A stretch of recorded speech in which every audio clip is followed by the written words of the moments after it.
kick off because we're a couple of minutes past.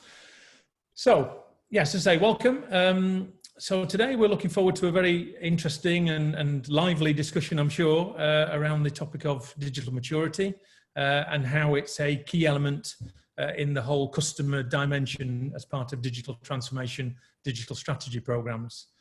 So I'm Mark Walker-Smith. I'm head of EMEA for Digitopia. So I look after all of our European and particularly the UK operations that we have. And I'm joined today by I was gesturing to my side, but you're actually underneath me on the screen. I'm joined by two experts in the field, Halil Aksu, who's a managing partner from Digitopia, and Oliver Sheerin, who's a customer intelligence specialist from SAS. Halil, do you want to just introduce yourself there to the attendees? Thank you, Mark. Yes, we're quite excited about this. Thank you for the opportunity. And I myself worked more than 25 years now, helping companies to digitally transform. And it's particularly exciting to now being able to measure their maturity and see their progress in a very empirical way. So that's why we're here today. And thanks to Ollie again for joining us. And I'll hand it over back to you. Fantastic, thanks Halil. So my name's Ollie.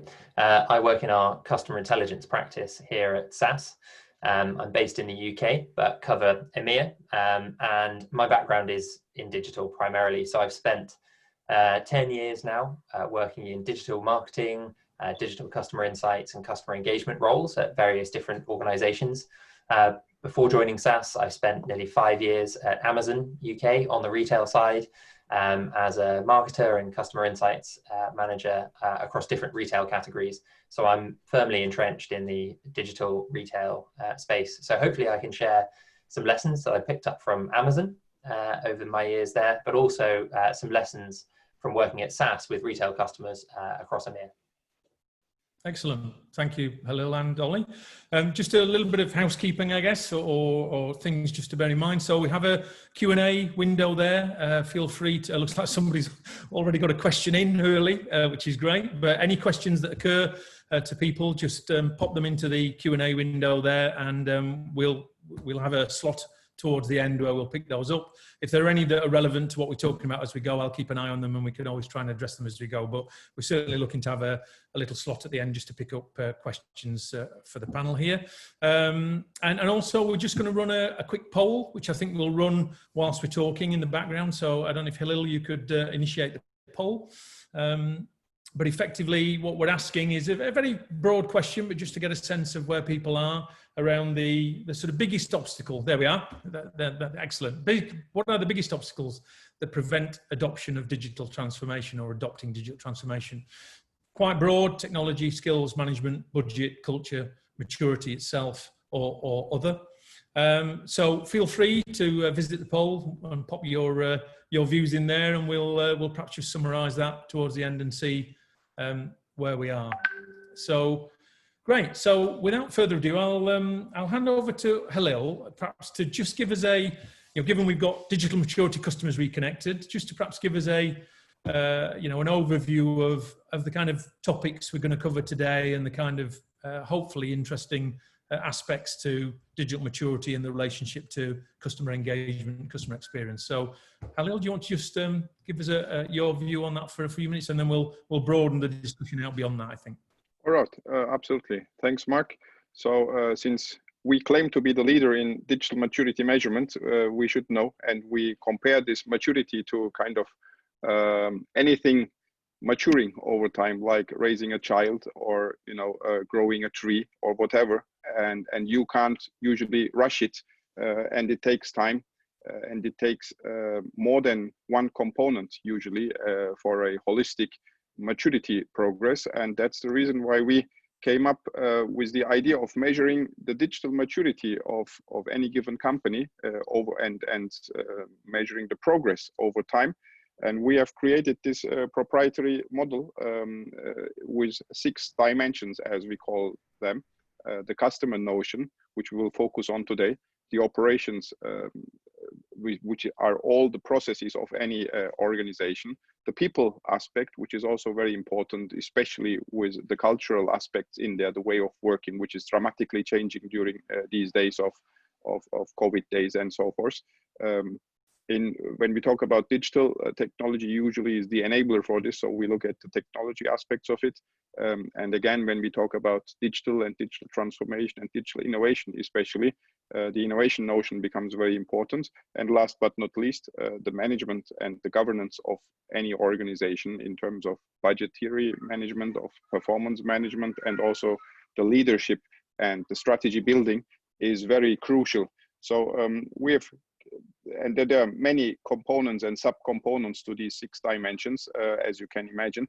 And today, to set the stage, to set the context, we'll focus on the customer aspect, and especially for B2C kind of organizations, which is banking, insurance, media, telecom, energy, utilities, and so forth, and especially retail and e-commerce. So for them, the customer notion probably is the most competitive edge and the most important, the most crucial aspect. When we look at the customer dimension in this digital maturity index model, we look at these 4 components, which are the foundation, the offerings, the experience, and the analytics, which Oli will cover in very detail. The foundation basically is the direction, the leadership, the organization, and the customer culture. How much a customer-centric organization you are is very important for us to understand. The offerings obviously are the products and services, the business model, the quality of service and the quality of products you're providing. And because we talk about the digital maturity, is about the connectivity of those offerings in terms of traceability, in terms of customer engagement, interaction, and so forth. Experience obviously are the channels, the design, the customer journeys, the personas, the delivery of those experiences, even last mile delivery in particular these days, again, very important, and the personalization, customization capabilities of those experiences. And then the whole notion, the whole world of analytics, which I will leave to Oli to describe it in more detail.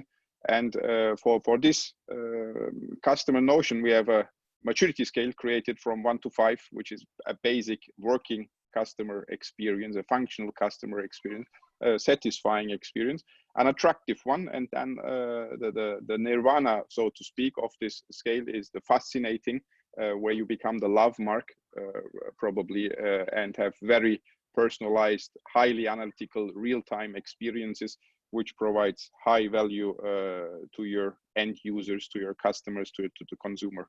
I'll stop it here and hand it over back to Mark, and we'll come back to these other pages in the next round, basically, after Oli has given us an analytical introduction. Thank you, Mark. No problem at all. Yes, thank you for that. That's given us a sort of interesting sort of overview and high-level insight into sort of, I guess, why we're here today and what we're talking about. I know one of the things that we've certainly seen at Digitopia, and Oli, I'm sure you have as well at SAS, is this concept of sort of customer first, and how it's fundamental.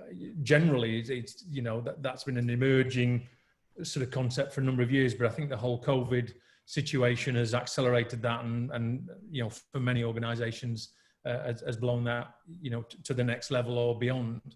What would your views, and start with you, Halil, perhaps, in terms of why is the customer first approach, certainly when it comes to digital transformation, why is that key and critical to what an organization is doing, particularly in the B2C world? Yeah, well,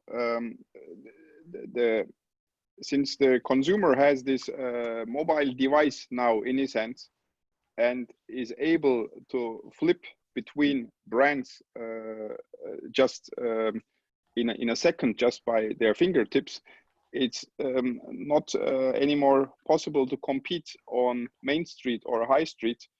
You have to be present where the customers are, and when you look at the younger generation, the customers tend to spend a lot of their time on digital channels and expect brilliant services from any organization, from banks, retailers, or insurance companies, or whatever industry they're in, service quality as they are experiencing from WhatsApp or Spotify or any other mobile app they are using. So we say to our clients that their competitor is not the next bank, the next insurance, the next retailer anymore. Their competitor is the next mobile app, the most popular mobile app. It's Instagram, and so forth. So because the consumer is measuring the quality of the service and the usability and the value they're perceiving, which is an intangible value probably, but it's there. It's a perceived value by the consumer, and these tech giants provide superb experiences because they sit on a lot of data, which Ollie will talk about a lot, and can provide so custom tailored, so personalized experiences when you think about Facebook or Instagram or all the other social media, and also including Amazon and similar, who can calculate who really Halil is and what he needs and when he needs it, and give the best recommendations, and turn that into real revenue and into real customer satisfaction and into real deep customer loyalty, and even put a device in our homes called Amazon Echo, and even be able to have verbal interaction, then all of a sudden you expect it from your household retailer and from your household grocery store as well, and would like to interact with them on similar channels through your watch, with a voice command and through a chatbot, and really have custom tailored interfaces the moment you switch on, and that's probably what incumbents and companies coming out of the 20th century, as we like to call it, classical retailers and businesses with traditional business models really don't understand, because they're used to their previous business models and really get challenged by new startups or tech giants, and really suffer to compete with them. So that's the reason why really in terms of digital transformation, those traditional businesses need to really look broader than their usual competition. Yeah, and I think hearing you talk about that, talking about how customers aren't just comparing you to other companies in the same sector as you, but comparing you to Google or Amazon, even if you're a retailer. I found a really concrete example of that recently, actually, to make this super specific, and it was around product search for retail websites. So I think a lot of retailers in particular have embraced digital as a necessity rather than moving to digital first and choosing it as a new and novel interaction method. And so what a lot of them have done is like not invested heavily in product search, but actually from experience at Amazon, more than 50% of sessions involved a search. Not that many people were browsing in comparison to those that were searching. So keyword search on even market leaders within retail, I'm going to name one here because it was the example I found, but ASOS in particular, I searched for blue jeans, size 32 long for men, right? So multiple keywords in one search phrase, but it's the kind of search that someone would realistically do. I did genuinely realistically do that. And the results that I got from that phrase in ASOS's search, and I tried it on a number of other retailers, were really, really poor in comparison to Google Shopping results. Now, I don't think necessarily of going to Google Shopping. I don't think of that as a retailer, but I am comparing the quality of search there. Google automatically filtered to jeans, men, filtered to the 32 size, filtered to long, and every single result I saw on that page was relevant. However, on ASOS and on every other retailer that I tried that search on ASOS in particular, 7 of the top 8 were women's jeans, for example, because rather than using natural language processing to understand the searcher's intent of the entire phrase, they were using, and many retailers still use, basic keyword search. So it saw blue jeans as my first 2 keywords and just took that and showed me blue jeans, and essentially discarded all of the other information and all of the other intent that there was within that key phrase. So what we're looking to do at SAS is to make even components of the website so much smarter, much better suited to the kind of customer experience that people are looking for, because they are comparing your website against people who you don't think they're comparing you against. They're comparing you against Google, Amazon, Facebook. And we're proposing our natural language processing technology that can be run in real time to deliver more advanced search that is more comparable to what you would get from a Google than your standard retailer. Now, for some organizations may be listening, you might think that's a really, really long way away. How am I going to get my search as advanced as Google? But actually, you know, this is what this maturity process is all about, right? Understanding where you are on that curve, understanding that first step you can take towards getting there, even if that's a goal. You need to go through this exercise that you at Digitopia are talking about to understand your place and find the next step to get you to where you need to be, because your customers are going to expect you there soon, and your competitors may get there sooner. I think that's a really good point, and particularly that intent, which sort of plays into customer expectations, you know, in the sort of broader sense. But I think that's a really important point, Ollie. There, I know I've done a lot of work in the finance sector, financial services and banking sector, and for a number of years now,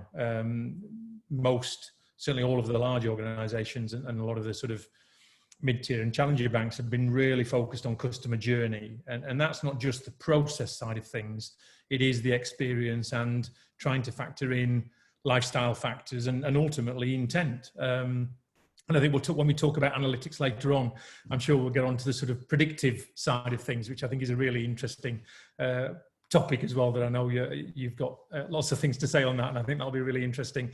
So not just analysing trends, but the actual predictive nature, which again feeds into all of this kind of sort of intent-based customer engagement, really. You know, the ideal is that you can be ahead of what the client wants before they almost even know they want it. You know, you're pushing out to them offers or suggestions or even products based on what they've done, the demographic they are, and all the things that I know I'm sort of on your patch there, so I'll leave that till later. We'll talk about that later. But what I wanted to move on to now, which I think is nicely dovetails on in terms of discussion, is digital maturity is key, it's critical. Halil's talked about that quite a bit.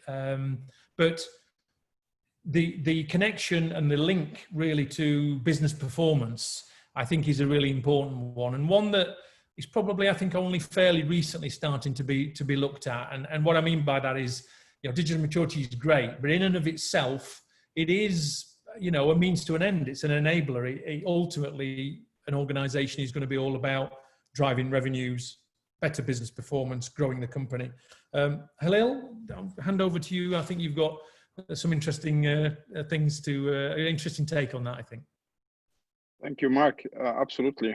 We're talking here about a business context, obviously. So maturity is not just for the sake of maturity, but in the end, it's about achieving business success, achieving the objectives, succeeding with the strategy. And our research showed that there are basically three main areas businesses are focusing on. And especially for the B2C focused businesses, industries, it's absolutely customer excellence, what you see on the left-hand side here on the screen. We found out for most of the B2B companies, though, for manufacturing, automotive suppliers, energy, mining, and so forth, it's operational excellence. And in some particular industries, we see that innovation excellence, really coming up with new business models and genuine offerings, value propositions to your customer, is also a key differentiator and a winning argument. This goes back to Michael Porter and other strategic gurus and geniuses. And for many companies, when you talk to CEOs, most of them want all the three at the same time, which usually is not so easy, and some of them really contradict with each other. So you definitely can delight every customer, but it has a price. So probably operational excellence will suffer, or you have to sacrifice some of your budget if you want to become excellent in your customer experiences, and the other way around. And they're also complementing each other on the other hand. So without a really good working warehouse and delivery mechanism and you know, complaints management and so forth, the best mobile app may not function because there will be complaints, and you have to deliver what you have sold. So they're complementing each other, and in to some extent they're also contradicting with each other. So that's the beauty of business strategy and finding the right balance of investments, of resources, and of priorities in your organization. To come back to your question, Mark, about the correlation to business performance, which we really at Digitopia are kind of passionate, or even, you know, really thoughtful of, is all what we are doing should serve business performance and business success. So every single penny invested in digital transformation should somehow, sooner or later, pay back to the business. And therefore we created an explanation, or at least we think this could be an explanation and the guidance to businesses to prioritize and to validate their investments in digital transformation. So we have kind of 3 routes to go, and 2 of them we don't really recommend, which one of it is over investment and doing kind of digital transformation as kind of pet projects, or wannabe digital, or, you know, shop window kind of things to get on the cover of the magazine, which is okay, but if it is not okay if it doesn't contribute any business performance improvements. So we call that the route of a lot of hot air. And there are, I'm sure all of our participants in this webinar know some executives or some companies who do a lot of investments but not really performing, even over investing, and even running out of business because of these misleading investments. On the other hand, which is even probably in some industries more commonplace, is under investments. Some executives focus, especially, you know, CEOs and CFOs, focus on real tangible returns and quick returns, and don't approve any initiatives or transformations or projects or investments which not really deliver business value, at least no tangible business value and no quick returns. So they are in the danger of under investing and becoming a kind of traditional business. So they, over time, they will look like oldish or traditional. They will suffer in getting talent, attracting talent into their organizations. They will suffer in bridging the gap to the digital maturity, and they will kind of lag behind than the competition. So it's not a good place to be in T1, but they gain something in terms of digital capabilities and of popularity, and they may be able to switch the route to T3 if they not get out of business because of bad investments. But from moving from T2 to T3 really needs a kind of turnaround management style. So what we would kind of recommend is what we call the balanced vision, is adopting a way of getting returns from those digital investments and from all those digital transformation initiatives, but not solely focusing on quick returns only. Sometimes the return comes later on, when you think of traceability, when you think of some experiences which are experimental and probably will never turn back, but you gain a lot of learning. You probably collect customer data, and you probably collect some other sort of data which you can use later on for other purposes, and which will help you to also learn how to use those capabilities and all that data. So therefore, it's some of the initiatives you will face during digital transformation and improving your digital maturity are really difficult to decide on. And we tend to help executives in finding the right balance between overinvestment and underinvestment, and balancing these approaches with the strategy, with the investments, and measuring it continuously, so we know that they are on track and rather in this bluish area, and excel in terms of the digital maturity and their business performance. What we are working on these days is to find a formula for success, so to speak. And with academic research, we're talking these days about how to really correlate in empirical ways to some certain KPIs, like revenue growth, like operational efficiency, like customer loyalty, digital investments, to real KPIs. And obviously there are some very tangible and very obvious benefits you can get from those digital investments and from the whole overall digital transformation program. And as we said in the beginning, there is much more than just investing in technology or buying new stuff in digital transformation, talking about enterprise agility, leadership, and improving processes, and co-innovating with startups together, and working with great vendors together, who will not just provide you software, but also business solutions, business knowledge, modeling. When we now, Oliver, I think, has many tangible examples from their experiences, and this could be a good guiding tool for you. That's the reason why we are so passionate about measuring every company on the planet and helping them in doing the right balance between under and over investments, and helping them stay on track with their digital transformations. Thank you. So talking about business performance there, I think is really key. It's really key to getting buy-in to digital transformation as well. You know, if you can demonstrate that there will be tangible incremental gains from undergoing this kind of process. So the one I was going to mention was from work we've done here in the UK with a high street retailer. So they are actually one of the few retailers that have had a long and successful presence on the high street and embraced digital early. They embraced their online platform and deliveries and click and collect early. But even being at the cutting edge of that, what they didn't really understand was their digital customer journey. They didn't understand and couldn't accurately identify individual customers across multiple sessions, on different days, on different devices, and via different channels. And what that meant was that they couldn't see their funnel. They couldn't tell what kind of overall conversion rate that they actually had. And one of the things that we did with our customer intelligence technology was get them that granular customer data that enabled them to visualize the full funnel across digital channels. And we enabled them to work out that they had an average conversion rate for a retailer of about 5%, which actually is not too bad. That sounds pretty strong. And that's to order, not just to add to basket. But the other thing was we took this to the next level down. We helped them understand that an increase of just 0.01% in that overall conversion rate equated to £1 million of incremental revenue.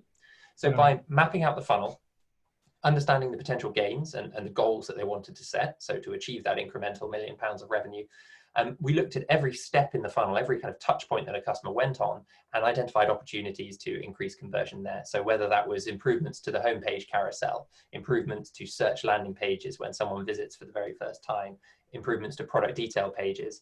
And in particular, actually one that had the biggest uplift was around product reviews. They identified that customers that read product reviews had a nearly twice as high likelihood to convert to a purchase in that session. So what they did was make reviews much more prominent on those product detail pages, and understand at a greater level what kind of users were interacting with reviews, what they did afterwards, and stitch that all up together. Because then you're not just looking at it from a, did we sell a product today to someone? You're looking at this customer saw this, then did that, bought that, and that means that they've got a greater propensity to come back in 2 or 3 or 4 weeks' time to make a second purchase and a fourth purchase and a fifth purchase. Yeah, as I say, by starting with first principles, benchmarking your website or your digital channels and your experience, getting to that granularity of the data and understanding the value of incremental gains that can be made, then you get the buy-in, then you get further investment in the project, and it's a sort of a healthy flywheel that builds on success after success. No, I couldn't agree more with that, and I think some really interesting points there, and particularly, you know, from both what you've just said there, Ollie, and what Halil was saying prior to that. I think it's it's not just about one element of customer experience or customer engagement, and typically and traditionally it's probably been, about the value of a product purchase, and potentially, frequency of purchase, etc. But there is so much more now and so much data available, which I think is where we're going to go next, probably more into your world, Ollie. But there's so much more that can and should be looked at to effectively drive business performance. And certainly from what Halil was saying, it's that more holistic view of the customer dimension. And there's many and various factors to that. There's, what they've done before, their demographic, how you interact with them, what channels you use, what kind of push versus pull that you use, etc. So I think it's really interesting, and it's not straightforward either. It's not easy or simple. There's no silver bullet to this. The switch you can flick and things move. It needs to be looked at exactly, really, as you described there. In quite a lot of detail. And probably into areas that a lot of organizations wouldn't necessarily think of looking, whether it is the way things are presented on their website or the order of things or how you actually interact at the end of the day. Very interesting. Where I'd like to go next is sort of building on that, really, and looking at perhaps with half an eye on the horrible times we've had in the last 6 months or so, certainly the exceptional times, shall I say, that we've had. And coming to you, Ollie, really, I'm building on what you talked about there in a wider sense. I guess with the work you guys have been doing within SaaS and the customer intelligence piece, you've seen some interesting some changes. There perhaps been winners and losers in terms of how people have adapted to, particularly, the recent months. What's your take on that? Yeah, so we've had, all companies have had to adapt a lot recently, but what we found really is that those retailers in particular, and all companies really, that have neglected to invest in digital over the last 10 years have really suffered the most. I think there has been a bit of overconfidence in some areas to say, look, our high street position is really, really strong. We've got fantastic stores. They deliver great revenue. We don't need digital to be our major channel. Or maybe some people saying, our product doesn't fit digital. People don't buy luxury clothes on Amazon. But you might have seen yesterday, Amazon announced new luxury stores with Oscar de la Renta and an entirely bespoke shopping experience. I mean, if you don't do it, someone's going to do it. And you need to be there first. You need to be there at the cutting edge. Getting your products in front of where customers are, because customers have slowly been moving towards digital. Younger customers in particular, those younger than me as well, shop mobile first, app first. And I think a lot of brick and mortar retailers have gone, well, let's just slap a website up. Some initially didn't even make it a transactional website. Some of the customers we worked with just put essentially like an informational website up. They don't sell online, but here's the kind of offers and here's our loyalty card. And as more and more customers have moved, they were moving slowly. They didn't feel the need to invest heavily. What we've seen, conversely, is that those that built digital first experiences, novel experiences, or app first experiences, offering new experiences that don't just replicate what you got in store, but offer something entirely new and different, say bespoke shopping or integrating camera features or augmented reality features that are on phones that you can't get in store experiences. Those are the organizations that are doing much better since this, because that shift since lockdown of customers moving to digital, it just accelerated massively. It just kind of happened overnight, and anyone who was only on high streets and not online was left standing. And I think that's not to say that there is no route back, but I think what I would encourage organizations like that to do is to stop thinking about replicating the offline experience online. Think about how you can create novel digital experiences and go from where you are now. Don't think about how complex it is, how hard it is, or how much will need to be invested over 5 years. Think about the low-hanging fruit. Think about the first steps you can take. And for many of our customers, actually, that starts with good data and starts, for us, that analytical maturity curve is identifying your customers. Who are they? Understanding who they are, benchmarking what you've got right now before you make any changes, understanding what they're doing. and analyzing that. That's kind of the first steps where you go from data to descriptive analytics. So this is what's happened, or this is what happened previously. Once you've got that, the next step you can take is to move more into the predictive analytics space. So, okay, we know that this happened and these people do that, because behaviors have changed massively. Even those that had good analytical models that were predicting what customers would do next, or that were lead scoring customers, or giving people propensity scores or channel preference scores, even those models are kind of outdated now, because, you know, the working week shifted, there's no commuting, schools were off, anything that was predicting what was going to happen needed to be rebuilt, and models needed to be refreshed. So beyond descriptive, you need to move to predictive and try and, you know, predict what customers will do next. And then we really see the next logical step as prescriptive analytics. So we think you should be doing this, not just what we think you'll do next.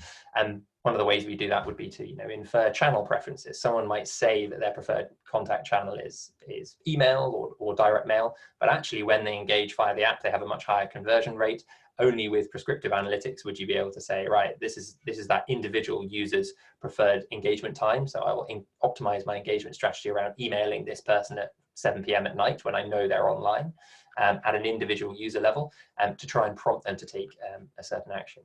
And I think that's how you can go from data to descriptive to predictive to prescriptive relatively quickly, but you really haven't got any time to lose when it comes to taking those first steps. I guarantee there will be low-hanging fruit out there for you.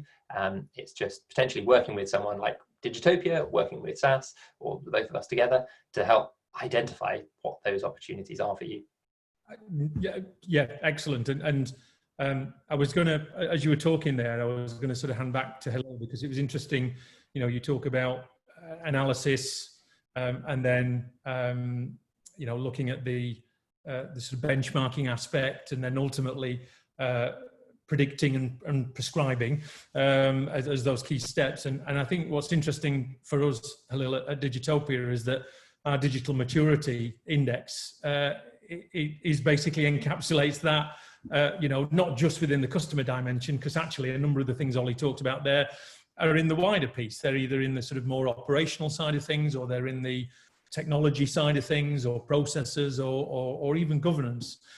So I guess, you know, handing back to you there, I guess you'd certainly agree with Ollie's view, but you know, our digital maturity, holistic view of the world, absolutely, you know, will help organizations to move forward in that way. Would you agree? Yes, absolutely. And as we said, this is these 6 dimensions need to evolve and mature simultaneously, and will deliver an holistic view actually. The maturity model is like moving. Well, rather we've, and I'll share the 2020 outcomes of about 50 companies we have measured during this year. They are around 3, which is an integrated and a rather okay level. And with what Ollie just said, you know, going into predictive and then even into prescriptive models, they may rise their maturity to higher levels. And the aim for what we saw for the companies we have measured is like on the screen now, 3.3 in the customer dimension, which is a bit better than the average they have scored. People and innovation is the rather lower maturity of those companies in our benchmark database. And the target they have articulated is like 3.6. So they in about 2 years time, they want to improve, and some areas, as you see, the customer dimension and the operations dimension is probably the most important area. Many organizations recognize that they need to do investment in the people aspect, focusing on enterprise agility and having a more open corporate culture to understand or to benefit and to attract new talent into the organization as well. But probably customer and operations will be the most important winning aspects. What I want to share on top of all that is what we did. Actually, the research we did before COVID hit, but we have developed three scenarios for the future of retail. especially, and digital was an assumption that the future will be digital anyway. This is basically embedded in our company name in Digitopia, that we believe that we don't know if it's dystopic or utopic, but we definitely know that it will be digital, and therefore we derived our company name out of that vision. But we defined three main forces impacting all retailers, and that's first and foremost the consumer power, because those guys spending money or not spending money, going out or not going out, and that defines a lot, and they have some very tangible expectations. Then tech giants are very dominant player, so all the Amazons and the Alibabas and the Googles and all the others of the world have a strong impact on the future of humanity even, and especially of the future of retail. But still, of course, the Walmarts and the Zaras and the Sainsbury's of the world still have their shops around the corner, which is also very strong. Being able to do last mile delivery proved during COVID times also very, very important. Being able to run warehouses, being able to re-steer their supply chains and ensure product availability is also very strong. And these guys have the scales of being able to do that. They have the muscles and the power and the connections to run in difficult times as well. So we've developed three scenarios out of that, and in the scenario where the consumer rules basically, and the brick and mortars are kind of more the dominant players, we call that scenario the line scenario. In the opposite scenario, basically, where instead of the brick and mortars, the tech giants rule, or are more dominant, we called it the butterfly scenario, because all those big stores, imagine a Walmart store or imagine a big department store, turns into a small app, and the user can access through the app much more. You have in a big grocery store, you have about 30 to 40,000 SKUs, products to be able to buy. On Amazon, you have millions of products, or on Alibaba, you have millions of products which you can buy from. And in a world where basically the consumer has no power anymore, and the brick and mortars and the tech giants join forces and dominate with probably prescriptive algorithms what the consumer should buy, or what's needed for him, or what's best for him. And we know from some algorithms that basically some algorithms already kind of influence or even define our behavior. That scenario we called the elephant scenario, because there would be a kind of rather slow moving, not so innovative, and a very dominant scenario. So we don't know, and we, as I said, we developed those scenarios before the COVID pandemic. So if we would be able to have published it before, so we could have said, because in the butterfly scenario, we talked about climate change, about pandemics and so forth, and people not going out to the stores anymore. So there is no need for the stores anymore. Then it would have been the butterfly scenario. But the absolute contrary could happen. People get sick of staying at home and get bored of staying at home. And because all of commerce takes place on the internet, and cyber attacks and cyber criminality will arise, and people will not probably think of using their credit cards, or their identities even will be stolen, and some other bad stuff will happen, and we see it increasing already. So people might shy away from the digital channels and go back to, because of social aspects and also because of security aspects, people might prefer to go back on the street again and go into neighborhood bazaars and on markets and buy fresh food, touch the food, and wear it on and try it on before buying the new T-shirt and so forth. So we don't know, and that's the reason why we have developed those scenarios. What's for sure, and what Oli just has mentioned about a few minutes ago, you have to know your customer, and you have to be able to understand what they are aiming for. If they want to reach you through digital, and if the preferred channel is the app, then you have to provide them the best app. But if they still want to wear on the T-shirt and touch the apple before they buy it, then you probably have to deliver then a shop very close by, convenient, nice experience, good price, fresh food, and so forth. So the client, the consumer will tell you, and you have to understand what the consumer really wants. And without analytics, without data, without being able to capture all that data, you will not be able to do so. And the impact of these scenarios is on this screen, baby. We have a kind of forecast if the butterfly scenario would occur over the next, this is a forecasting for the next 10 years, for this decade, so to speak. Number of stores may decrease. In the other, or in the opposite scenario, we see this happening already. We see retailers going out of business already, so they're closing down their shops. We have millions of workers in the retail industry getting out of business and losing their jobs. Basically, this is already happening now because of the pandemic, and it already happened before the pandemic with Mother Care and Toys R Us and other bankruptcies happening before the pandemic. Even retailers who were not able to switch to the digital world, basically, and staying with their traditional business models. And the most important, probably connecting it back to digital maturity again, would be the impact on your business strategy. So customer excellence, operational excellence, or innovation excellence. And we see in all three scenarios, innovation, although it's a very sexy topic, does not make the biggest difference, though.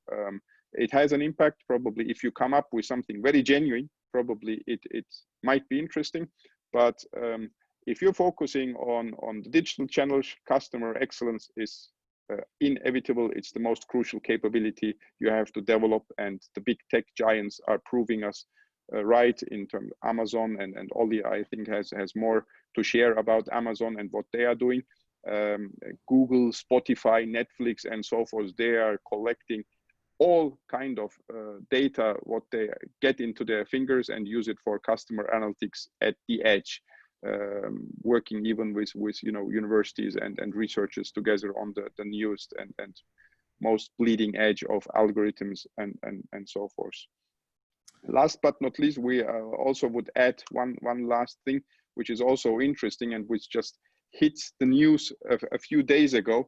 And subscription business model is also something very interesting, and for some sort of segments with a continuous and regular consumption of some products, and most of us know what we are talking about when you see Amazon Prime basically is the biggest subscription service on the planet, but closely followed by Spotify and Netflix. And in terms of revenue, of course, Amazon is leading this game, and creating a kind of lock-in for the consumer, and also kind of a loyalty, looking from the business perspective, and therefore also increasing revenue streams. Another not so usual suspects are these kind of guys, which are completely based on the subscription business model and who try to understand the needs of their users. Stitch Fix is a fashion subscription business. Birchbox is a cosmetics subscription business for women. And Dollar Shave Club basically is a subscription business for male who use shavers and razors and all other hygiene products on a daily basis. So Dollar Shave Club can very precisely estimate how much you will going to use and send you a box every month with the right components, so you never run out of razors or never run out of toothpaste and so forth.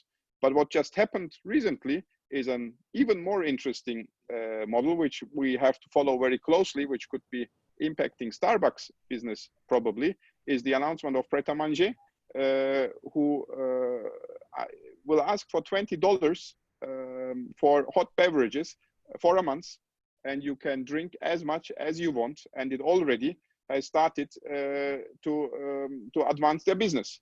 So we'll see if this is taking away market share from Starbucks or not. But from an experience perspective, Pret probably has to learn a bit more what Starbucks makes so successful in their coffee shops.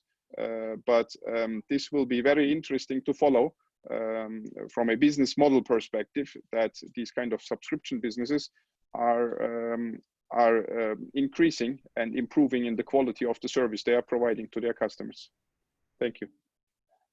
Thank you, Halil. That's well, lots of food for thought there, and it's nice that we've sort of, as we come towards the end of the session, we're looking at futures, and I'll hand back to Ollie in a second just to perhaps give his sort of final thoughts on that. But shameless plug alert, if anybody's interested in those reports that Halil mentioned there, our digital futures report, they're available from our website, which is digitopia.co, as well as lessons learned from over 100 digital maturity studies that we've done in recent times. We've pulled out some key lessons and effectively recommendations and initiatives there that I think people would find of interest. So shameless plug over. And there's Halil bringing up that information there, which is great. That's part of the report that we've got, which I think a lot of people will find some real benefit in. Just coming back to you there, Ollie, just for sort of some final thoughts.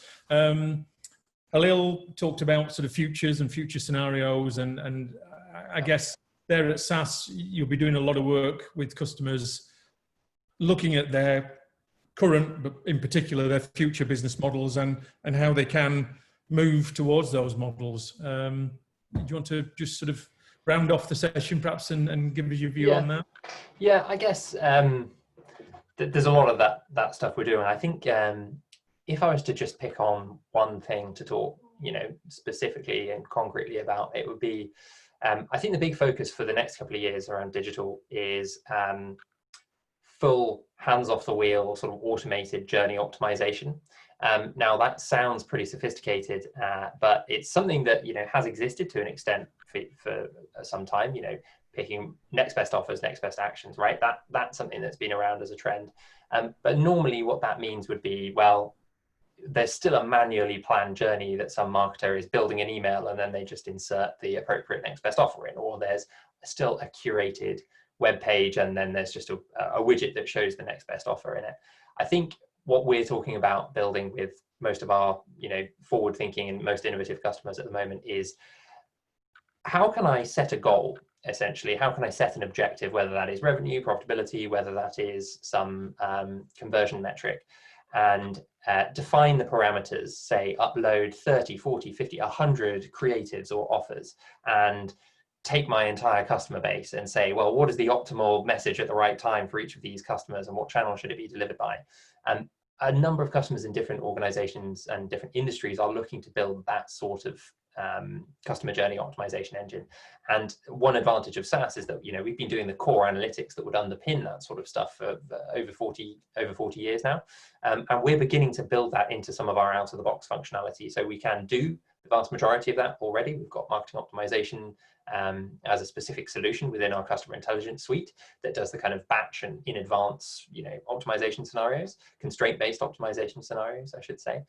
But we're now taking it to that next level, where the marketer can set those parameters and sit back and report on it, tweak things, optimize things, look at the attribution, alter budgets as well, how much should be allocated to different things, set limits. But by and large, the system is self-learning and self-optimizing. And I think that's probably the most exciting thing that we're working on. I think it's applicable to every industry, very important for retail as well when you're trying to control costs, because it's a very cost-efficient way to engage a large customer base at scale over time. And also the removal of some of that manual planning, like campaign planning. We've got marketers sitting down in rooms. I've been there where I'm thinking, right, what should my marketing plan for next January look like? You can free up a lot of their time to do more valuable, more rewarding, and more profitable tasks as a result as well. So journey optimization in that sense, I'd say, is the most important thing for next year. Yeah, no, very interesting and almost the subject of another webinar in its own right, I think. You're free next month, shall we? Absolutely. Let's meet here again and go over that. But no, I think some very interesting insights there from both of you, and thank you both for your time. I'm conscious of our time, so I just want to wrap up by having perhaps a quick look at the poll. I don't know if we can bring that up to see where people vote. If they did, where did they vote? What was the result of that? Are you in charge of that? I'm not sure if I can put it on the screen, but I can talk verbally about it. We have basically the culture and management is perceived as the biggest obstacles. So we basically, all the three of us already mentioned that leadership and management buy-in and management support, executive support is very crucial in digital transformation. Culture is a big inhibitor if it's not open enough and it's not willing to change and experiment with new stuff and understand that in quotes, customer is the king, so to speak, if you're talking about the customer notion. Technology was just mentioned by one person only, and budget was just mentioned by two people. So as the number 3 obstacle, skills basically is mentioned. So yes, we would like to change, but we don't have the right skills and capabilities in place, is also something we saw many times. So in general, it's about cultural adoption, it's about management and executive support and the right skills needed. And I would not agree more to that, because also our research shows that technology basically is abundantly available, especially with solution providers like SaaS. And it's not like the old days where you need to install a huge data center or whatever. It's all software as a service basically. So technology is just around the corner, and you just have to press a button. It's not that easy, of course. There's a lot of still implementation to technology, but that's the easier part, so to speak. But having the right skills in place, having an open and agile culture, and having executive support is what our attendees have scored as the biggest obstacles for digital transformation, which we basically would agree to. Then, Mark, Right. we have one question. Are you able to see that? Or Yes, I am. I've been looking at this question whilst you guys were talking. I was right. sneaking a look at behind the scenes.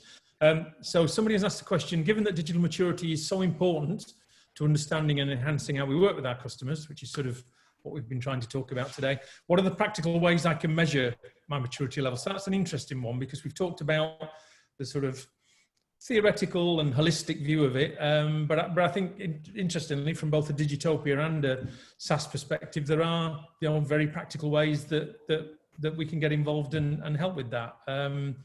So I don't know if Ollie, I mean, you talked about measurement and benchmarking and all those good things, and I guess elements of that absolutely are related to digital maturity, clearly.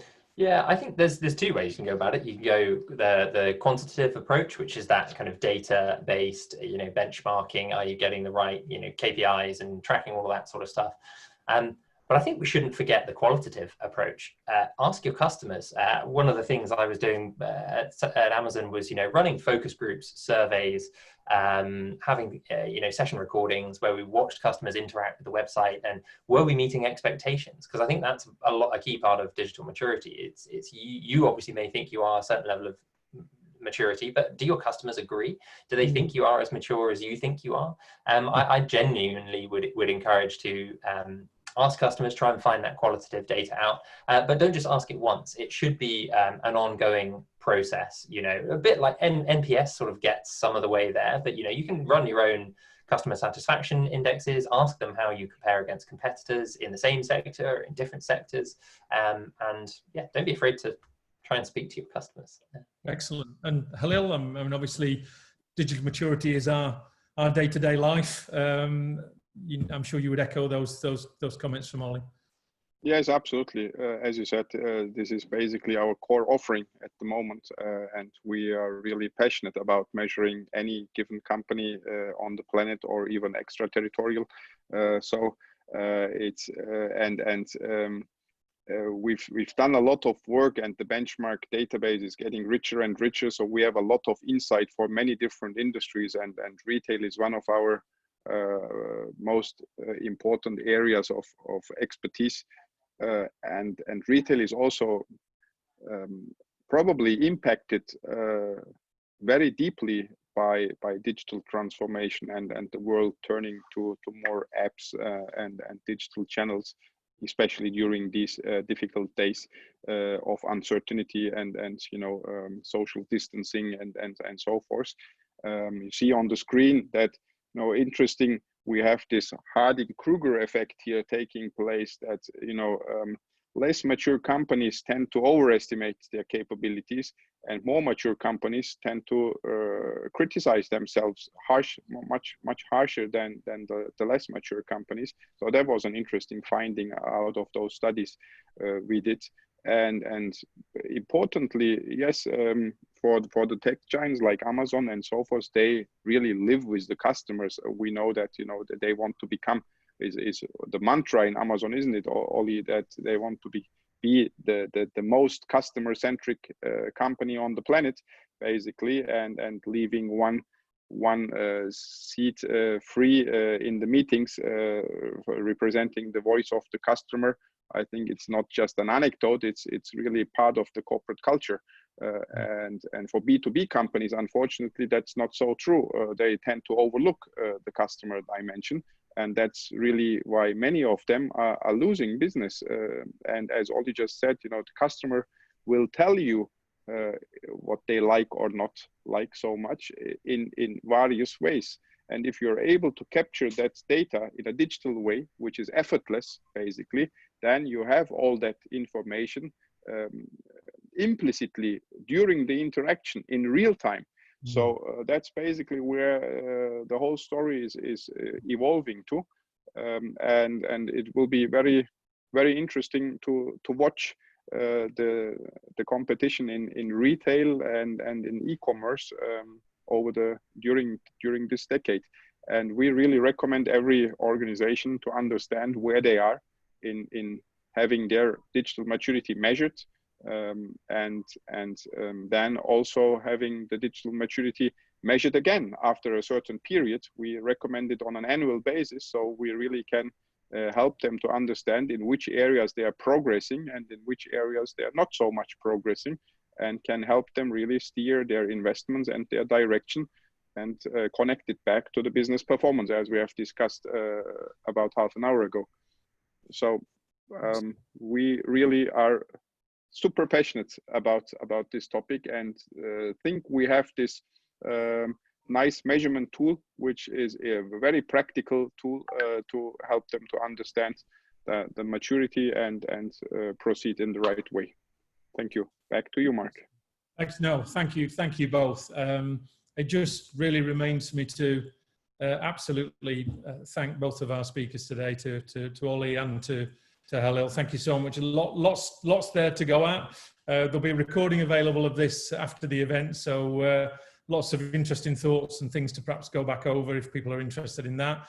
Just to forward point to the next one in our series, which will be next month in October. So we're targeting the 15th of October, digital maturity, but looking at really the operational side of things in a bit more detail. And we've got a guest speaker there, Robin Peters, who's a digital development executive in the insurance space. So he's got many years in insurance companies, large insurers in the UK. So an interesting conversation there, no doubt. But thank you ever so much to Oli and to Halil. Thank you for all of those good thoughts. Thank you to everybody in the attendees there for the question and for the votes in the poll. And yes, we shall hopefully see you for the next one. If anybody wants to reach out to myself or Oli or Halil, you can get to us. I think our LinkedIn references are in the invite to the out on LinkedIn to the webinar today. So you can get to us if you want to follow up. Please do. We'd be very interested to hear your thoughts on what we've talked about today and where we can go next together, hopefully. So take care, everybody, and thanks again.